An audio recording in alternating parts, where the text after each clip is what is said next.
नमस्कार, मैं हूं संतोष पाठक और आप लोग देखना शुरू कर चुके हैं संतोष पाठक ऑफिशियल यूट्यूब प्लेटफॉर्म।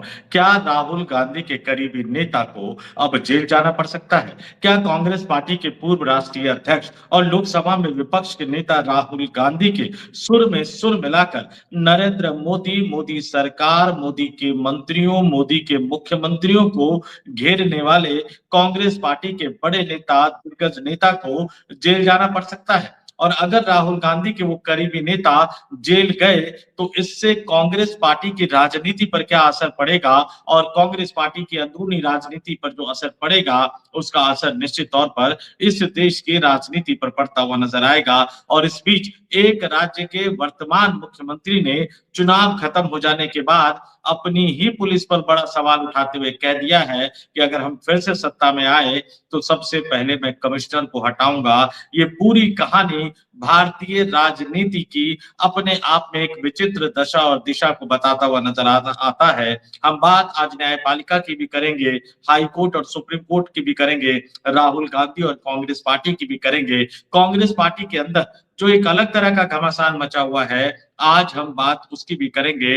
लेकिन उससे पहले आपको सीधे तौर पर बता दूं, इस स्टोरी के दो पहलू हैं, एक न्यायपालिका और दूसरा कांग्रेस पार्टी के अंदर मचा घमासान। इस बड़ी स्टोरी की शुरुआत करने से पहले आपसे एक अपील, आपसे एक आग्रह, अगर आपने अभी तक हमारे इस यूट्यूब चैनल को सब्सक्राइब नहीं किया है तो आगे बढ़िए, संतोष पाठक ऑफिशियल यूट्यूब प्लेटफॉर्म को सब्सक्राइब कीजिए, हमारे वीडियो देखिए, पसंद आए तो ही इसको लाइक कीजिए, शेयर कीजिए, 2-4 लोगों तक इसको ज़रूर बढ़ा दीजिए। और अगर मेंबर के तौर पर आप हमारे चैनल को जॉइन कर सके, तो ज़रूर आगे बढ़कर जॉइन कीजिए। महीने का सिर्फ और सिर्फ ₹89 का खर्च आता है। अब आते हैं आज की बड़ी खबर पर।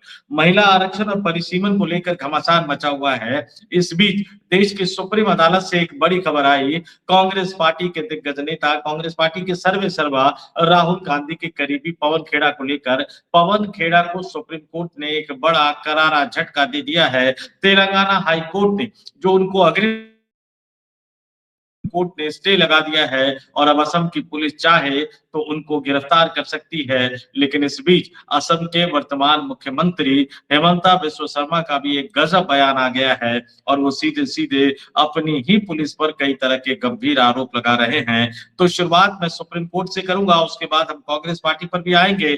कांग्रेस नेता पवन खेड़ा सुप्रीम कोर्ट ने करारा झटका देते हुए तेलंगाना हाई कोर्ट से मिली अग्रिम जमानत के फैसले पर रोक लगा दी है। और यह पूरा मामला जो है असम पुलिस द्वारा दर्ज की गई एक एफआईआर से जुड़ा हुआ है। असम के मुख्यमंत्री हेमंत बिस्व शर्मा की पत्नी रिंकी भुइया शर्मा ने यह एफआईआर दर्ज करवाई थी। आपको बता दें कि पवन खेड़ा ने बाकायदा प्रेस कॉन्फ्रेंस करके 5 अप्रैल को रिंकी भुइया पर, यानी असम के मुख्यमंत्री हेमंता बिस्व शर्मा की पत्नी रिंकी भुइया शर्मा पर 3 अलग अलग देशों का पासपोर्ट रखने का आरोप लगाया था। जस्टिस जेके महेश्वरी और जस्टिस एएस चंदुरकर की बेंच ने पवन खेड़ा और अन्य लोगों को नोटिस जारी कर अब जवाब मांगा है। स्टे तो लगा दिया गया है, अग्रिम जमानत के फैसले पर रोक लगा दी है, लेकिन मामले की अगली सुनवाई अब 3 हफ्ते बाद होगी। सुप्रीम कोर्ट में क्या दलील दी गई सरकार की तरफ से, सुप्रीम कोर्ट में क्या कहा गया सरकार की तरफ से, वो भी आपको बता देता हूं। असम की सरकार की ओर से पेश होते हुए भारत के सॉलिसिटर जनरल तुषार मेहता ने दलील दी कि पवन खेड़ा की याचिका में इस बात का कहीं कोई जिक्र नहीं था कि तेलंगाना में यह अधिकार क्षेत्र कैसे बनता है। मामला असम में दर्ज हुआ, अग्रिम जमानत के लिए वो तेलंगाना क्यों चले गए।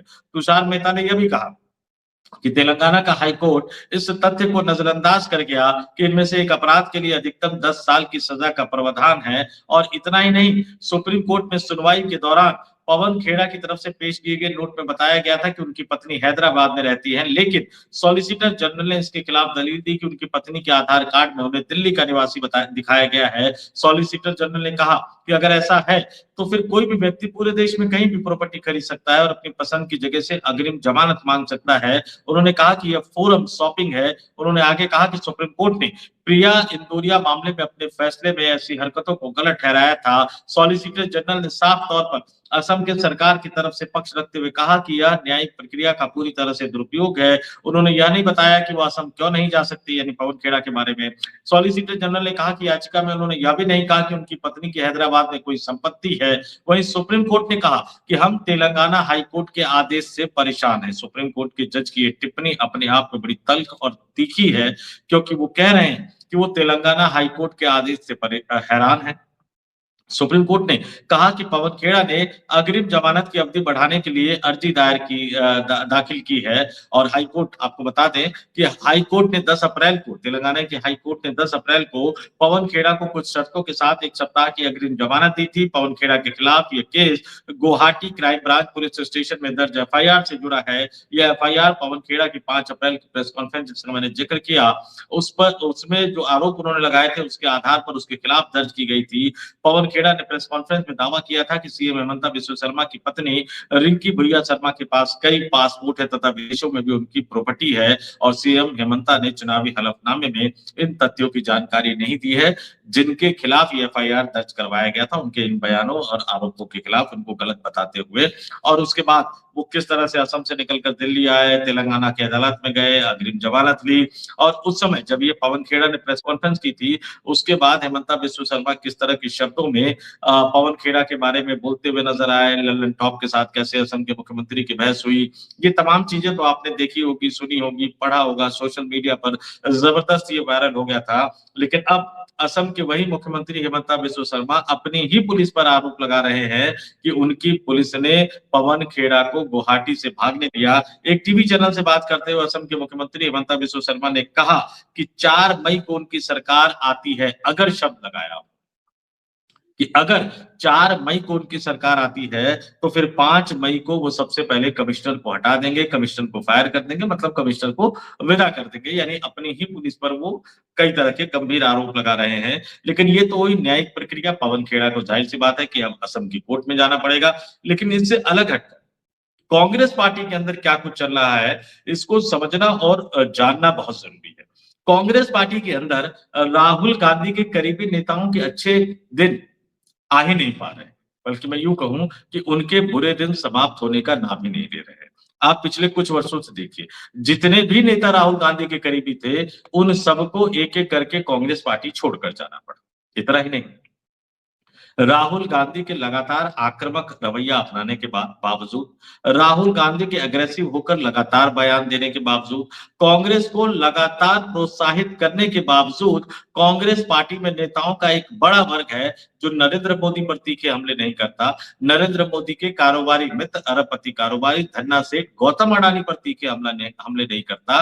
राहुल गांधी लगातार सीधे नरेंद्र मोदी से मोर्चा ले रहे हैं, लगातार वो नरेंद्र मोदी के खिलाफ बोल रहे हैं, चाहे वो सदन के अंदर हो, चाहे वो सदन के बाहर हो, यानी लोकसभा के अंदर हो या संसद भवन परिसर के अंदर पत्रकारों से बातचीत करते हुए हो या चुनावी मंचों से। वो लगातार खुलकर मोदी के खिलाफ बोल रहे हैं, वो लगातार खुलकर अडानी के खिलाफ बोल रहे हैं, लगातार चुनावी सभाओं में भी बोल रहे हैं। लेकिन कांग्रेस पार्टी में नेताओं का एक बड़ा वर्ग राहुल गांधी के सुर में सुर मिलाते हुए मोदी को, अडानी को घेरने की कोशिश नहीं करता है। लेकिन पवन खेड़ा बिल्कुल राहुल गांधी के स्टाइल ऑफ पॉलिटिक्स करते हुए वो मोदी को, मोदी सरकार के फैसलों को, मोदी के मंत्रियों को, मोदी के मुख्यमंत्रियों को, मोदी के कारोबारी दोस्तों को खुलकर वो घेरते हुए नजर आते हैं। और हेमंता बिस्वा शर्मा के खिलाफ पवन खेड़ा ने जो प्रेस कॉन्फ्रेंस की, कहा तो यहां तक जा रहा है कि कांग्रेस के कई अन्य नेता इस तरह का प्रेस कॉन्फ्रेंस करने को तैयार नहीं थे। जाहिर सी बात है, हेड ऑन लिया पवन खेड़ा ने। पवन खेड़ा एक अलग तरह की राजनीति करते हुए नजर आए और पवन खेड़ा कांग्रेस के अंदर अब एक सिंबल बन चुके हैं कि राहुल गांधी के सुर में सुर मिलाने वाले नेताओं की कमी नहीं है। लेकिन अगर पवन खेड़ा को कुछ हुआ, पवन खेड़ा के खिलाफ कोई कार्रवाई हुई, पवन खेड़ा को जेल जाना पड़ा, आने वाले दिनों में पवन खेड़ा को साइडलाइन होना पड़ा, आने वाले महीनों में पवन खेड़ा को राज्यसभा नहीं भेजा गया, तो एक बार फिर से ये साबित हो जाएगा कि कांग्रेस पार्टी में पुराने और बुजुर्ग नेताओं का समूह इतना ताकतवर है कि राहुल गांधी के करीबियों के लिए कांग्रेस पार्टी के अंदर काम करने की कोई जगह नहीं है।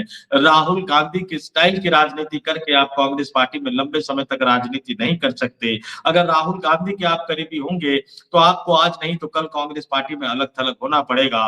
कांग्रेस पार्टी में आपको कोई पूछने वाला नहीं होगा। तो पवन खेड़ा न्यायिक मंच पर जो भी लड़ते रहे, जिस तरह का भी फैसला होता रहे, लेकिन कांग्रेस पार्टी के अंदर अगर पवन खेड़ा को बचाने वाले नेता सामने नहीं आए और ज्यादातर पुराने नेता, बुजुर्ग नेता सामने नहीं आए, पवन खेड़ा के साथ पुरजोर तरीके से कांग्रेस पार्टी खड़ी नहीं हुई, तो ये हार पवन खेड़ा की नहीं होगी, ये हार राहुल गांधी की होगी। राहुल गांधी के रवैये पर, राहुल गांधी के रुख पर एक बड़ा सवाल खड़ा होगा और इससे फिर कांग्रेस पार्टी के अंदर ये साबित हो जाएगा कि राहुल गांधी के साथ खड़े होकर आप राजनीति करेंगे तो कांग्रेस में आपका भविष्य बहुत बेहतर नहीं है। भले ही Rahul Gandhi chief minister syndrome की बात करते रहे, गुजरात की धरती पर जाकर कहे हुए तो लंबा अरसा हो गया कि बीजेपी के एजेंट कांग्रेस पार्टी के अंदर काम कर रहे हैं, आज तक वो किसी नेता को निकाल नहीं पाए। किसी भी बड़े दिग्गज नेता को कांग्रेस पार्टी से निकाल नहीं पाए हैं। कांग्रेस पार्टी में बुजुर्ग और पुराने नेताओं का दबदबा पहले की तरह ही बरकरार है और राहुल गांधी के गुट के नेता, ऐसा लगता है कि उनको कोई बड़ा पद मिलने जा रहा है, लेकिन बड़ा पद मिलते मिलते ही अचानक वो पीछे हट जाते हैं। पिछले कई बार से पवन खेड़ा को उम्मीद है कि उनको राज्यसभा भेजा जाएगा, अब तक नहीं भेजा गया और अब तो जेल जाने की नौबत आ गई है। जितने करीबी नेता राहुल गांधी के हुआ करते थे, चाहे वो ज्योतिरादित्य सिंधिया हो, चाहे वो मिलिंद देवड़ा हो, चाहे वो जितिन प्रसाद हो, चाहे वो आरपीएन सिंह हो, ये तमाम लोग एक एक करके किनारे होते चले गए। सचिन पायलट आज तक कांग्रेस में बने हुए हैं, लेकिन सचिन पायलट, उनके साथ जो वादा खिलाफी की गई थी वो कभी भूल नहीं पाएंगे। तो पवन खेड़ा का पूरा मामला निश्चित तौर पर न्यायिक स्तर पर लड़ना होगा कांग्रेस पार्टी को। ये पवन खेड़ा की व्यक्तिगत लड़ाई नहीं है और अगर कांग्रेस पार्टी ने पवन खेड़ा को अलग थलग कर दिया, अकेला छोड़ दिया, तो ये हार राहुल गांधी की होगी। आप हमें कमेंट करके जरूर बताइएगा कि पवन खेड़ा वाले मामले पर आपका क्या मानना है। कांग्रेस पार्टी के अंदर जो घमासान चल रहा है उसको लेकर आपका क्या मानना है और राहुल गांधी अपने करीबी नेताओं की रक्षा क्यों नहीं कर पाते हैं, इसको लेकर आपका क्या मानना है। और जाते जाते फिर आपसे अपील करूंगा, वीडियो पसंद आया हो तो लाइक कर दीजिएगा, शेयर कर दीजिएगा, 2-4 लोगों तक जरूर बढ़ा दीजिएगा और चैनल पसंद आया हो तो सब्सक्राइब कर लीजिएगा। नए पुराने दोनों दर्शकों से अपील आग्रह कि अगर आप स्पेशल व्यूअर के तौर पर, मेंबर के तौर पर हमारे चैनल को ज्वाइन कर सके तो आगे बढ़िए। संतोष पाठक ऑफिशियल यूट्यूब प्लेटफॉर्म को मेंबर के तौर पर, स्पेशल व्यूअर के तौर पर ज्वाइन कीजिए। इस वीडियो में इतना ही। मुझे यानी संतोष पाठक को दीजिए इजाजत। नमस्कार।